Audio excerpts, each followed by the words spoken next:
సమాచారం కోసం 95 న్యూస్ ఇప్పుడు యాప్ లో మీ ముందుకు వచ్చింది. వెంటనే డౌన్లోడ్ చేసుకుని న్యూస్ అప్డేట్ తెలుసుకోండి. ప్రతి క్షణం ప్రజాక్షేమం కోసం. రాజ్యసభలో రాజ్యసభ సభ్యుడైనటువంటి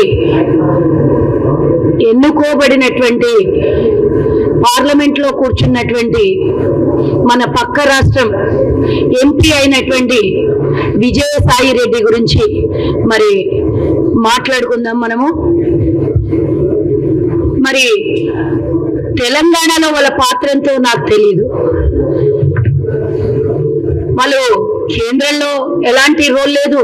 ఒక్క రాష్ట్రంకే ఒక ప్రాంతీయ పార్టీగా ఉన్నటువంటి వాళ్ళు ఈరోజు పార్లమెంట్ లో పక్క రాష్ట్రం గురించి మాట్లాడాల్సినటువంటి అవసరం ఎందుకు వచ్చిందో కూడా అర్థం కానటువంటి సందిగ్ధంలో ఉన్నటువంటి ప్రతి ఒక్కరు కూడా దీంట్లో భాగంగానే ఈ రోజు ఉదయం ఆయన మాట్లాడినటువంటి మాటలు ఒక కాన్స్టిట్యూషన్ కి విరుద్ధంగా, చట్టానికి విరుద్ధంగా, రాజ్యాంగానికి విరుద్ధంగా ఆయన మాట్లాడినటువంటి చట్టసభల్లో కూర్చొని, నిండు సభలో కూర్చొని మాట్లాడినటువంటి విషయము చాలా బాధాకరమైనటువంటి విషయం. ఈరోజు తెలంగాణ ప్రజలందరూ దీన్ని గమనిస్తున్నారు. దాని విషయంలోనే ఈరోజు ఉదయం జూబ్లీ హిల్స్ పోలీస్ స్టేషన్ లో, అలాగే బంజారాహిల్స్ పోలీస్ స్టేషన్ లో నేను కంప్లైంట్ ఇవ్వడం జరిగింది. ఆయన పార్లమెంట్ లో మాట్లాడినటువంటి మాటలు ఏమంటే, తెలంగాణ 3 నెలల్లో ప్రభుత్వం కూలిపోతుంది అని మాట్లాడినటువంటి మాటలు ఒక బాధాకరమైనటువంటి విషయమైనా చాలా కోపంతో ఈరోజు ఆయన మాట్లాడినటువంటి మాటలకి ప్రతి ఒక్కళ్ళు కూడా తెలంగాణ ప్రజలు ఆవేశంలో ఉన్నారు. అసలు ఎందుకు మాట్లాడాల్సి వచ్చింది ఈ విషయం అని చాలా మంది ఆలోచిస్తున్నారు. కానీ దీని వెనకాల పెద్ద కుట్రే దాగి ఉన్నదని ప్రతి ఒక్కళ్ళకి అనుమానం ఉన్నది. గతంలో చూసుకున్నాం మనం, 2019లో ఎన్నికలు జరిగినప్పుడు జగన్మోహన్ రెడ్డికి కేసీఆర్ ఫండింగ్ చేసిందని ఓపెన్ సీక్రెట్ ప్రతి ఒక్కరు మాట్లాడుకున్నారు. అందులో భాగంగానే 2023లో మొన్న జరిగినటువంటి అసెంబ్లీ ఎన్నికలు తెలంగాణలో జగన్మోహన్ రెడ్డి కేసీఆర్ కి ఫండింగ్ చేసిందనే విషయం ఆ నోట ఈ నోట అందరు మాట్లాడుకున్నటువంటి విషయం.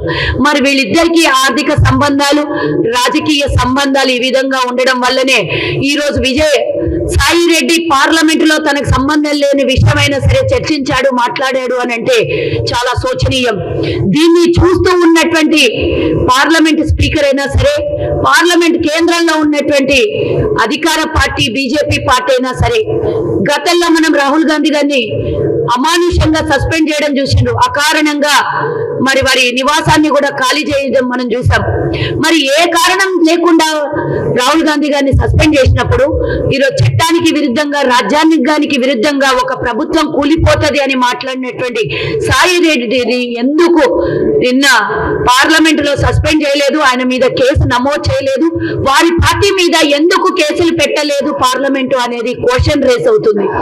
వీళ్ళు ముగ్గురు కలిపి ఒక కూటమిగా అంతర్గతంగా ఒక మాఫియా, రాజకీయ మాఫియా నడిపిస్తున్నారు అనడంలో ఎలాంటి శోచనీయం లేదు. ఎందుకంటే మనం చూసుకున్నాం, అన్ని రాష్ట్రాల్లో ప్రభుత్వాన్ని కూల్చడానికి ప్రయత్నం చేసిన సందర్భంలో బీజేపీ పార్టీ మొన్నటికి మొన్న జార్ఖండ్ లో హేమంత్ సోరెన్ అరెస్ట్ చేసినటువంటి విషయం మనం చూసినాం. కాంగ్రెస్ కొల్యూషన్ గవర్నమెంట్ ఎక్కడున్నా కూడా అక్కడ పడేసే ప్రయత్నంలో 12 రాష్ట్రాలని కూల్చేశారు. కానీ గతంలో బీఆర్ఎస్ మీద ఎన్నో నిందలు మోపినటువంటి బీజేపీ పార్టీ ఒక్కటంటే ఒక్కటి కూడా వాళ్ళ మీద కంప్లైంట్ ఇవ్వలేదు, వాళ్ళ మీద ఎలాంటి నోటీసులు జారీ చేయలేదు, వాళ్ళ మీద విచారణకు ఆదేశాలు కూడా ఇవ్వలేదు. అలాంటప్పుడు కేసీఆర్ కి ఈరోజు తెలంగాణలో ప్రభుత్వం ఏర్పడగానే కాంగ్రెస్ ప్రభుత్వము వాళ్ళు చేసినటువంటి అవినీతి, గత ప్రభుత్వం చేసినటువంటి అవినీతిని ఒక్కొక్కటి వెలుగులోకి తీసుకొని వస్తుంది. 9.5 సంవత్సరాలు బీఆర్ఎస్ చేసినటువంటి అవినీతిని బయటికి తీస్తుంది. ఇదే బీజేపీ చోద్యం చూస్తూ 10 ఏళ్లు కాలయాపన చేసింది.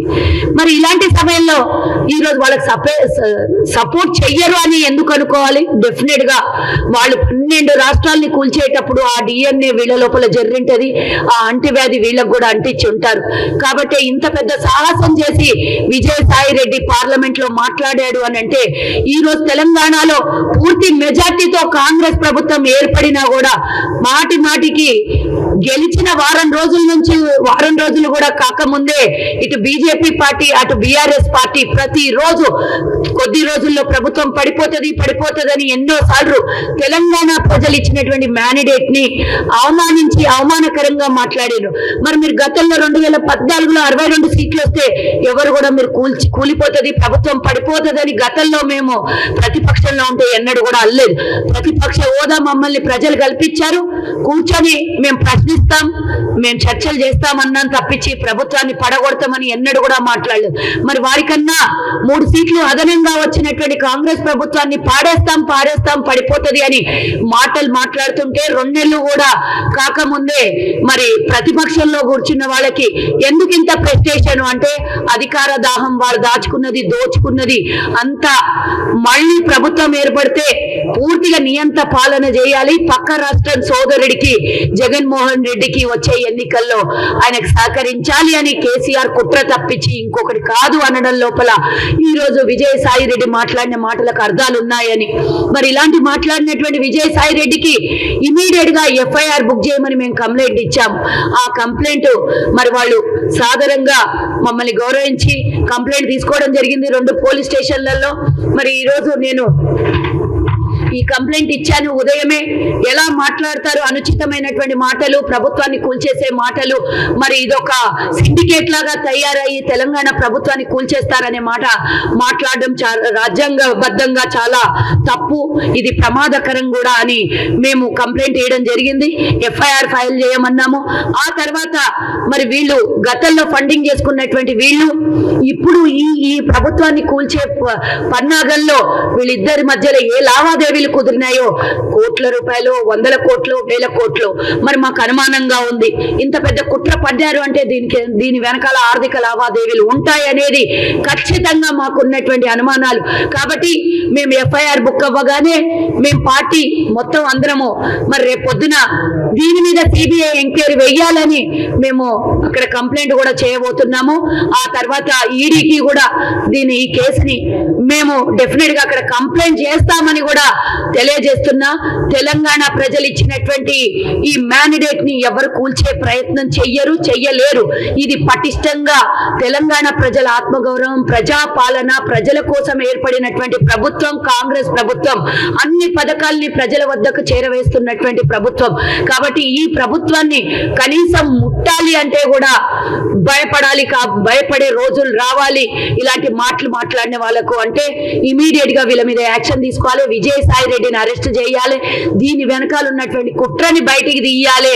ఈరోజు తెలంగాణ ప్రజల ఆత్మ గౌరవాన్ని దెబ్బతీసే విధంగా మాట్లాడినటువంటి రాజ్యసభ సభ్యుడైనటువంటి మరి విజయసాయి రెడ్డి బేషరతుగా క్షమాపణ చెప్పాలి. ఆయన మీద కేసులు పెట్టిన తర్వాత ఆయనని ఇమీడియట్ గా అరెస్ట్ చెయ్యాలని కూడా మేము తెలంగాణ ప్రజల తరఫు నుంచి, కాంగ్రెస్ పార్టీ తరఫు నుంచి, తెలంగాణ ప్రభుత్వం తరఫు నుంచి మేము డిమాండ్ చేస్తున్నాము.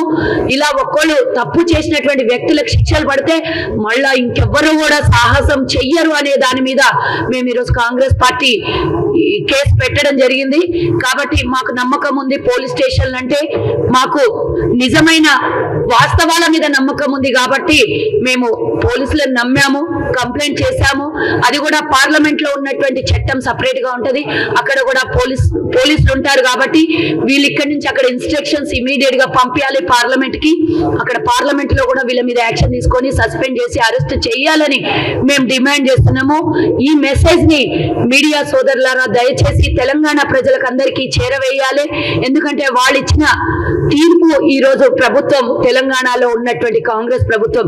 కాబట్టి ఈ ప్రభుత్వాన్ని కూలగొట్టే సాహసం ఎవరు చెయ్యొద్దు. మీకు మేము అభయం ఇస్తున్నాం. పూర్తి 5 సంవత్సరాలు కాంగ్రెస్ పార్టీ ప్రభుత్వం ఇక్కడ ఉంటది. వచ్చే 10 ఏళ్ళు కూడా కాంగ్రెస్ పార్టీ ఇక్కడ ప్రభుత్వాన్ని కొనసాగిస్తుంది అని ఘంటాపదంగా నేను చెప్తున్నాను. తెలంగాణ ప్రజల ఆత్మగౌరవాన్ని, సెంటిమెంట్ మీద ఆడుకోవద్దని మరోసారి ఈ టీఆర్ఎస్ కి అలాగే వైఎస్ఆర్సీపీ అవసరం లేని దాంట్లో ఇన్వాల్వ్ అయినందుకు ఇద్దరికీ హెచ్చరిస్తున్నాను. జై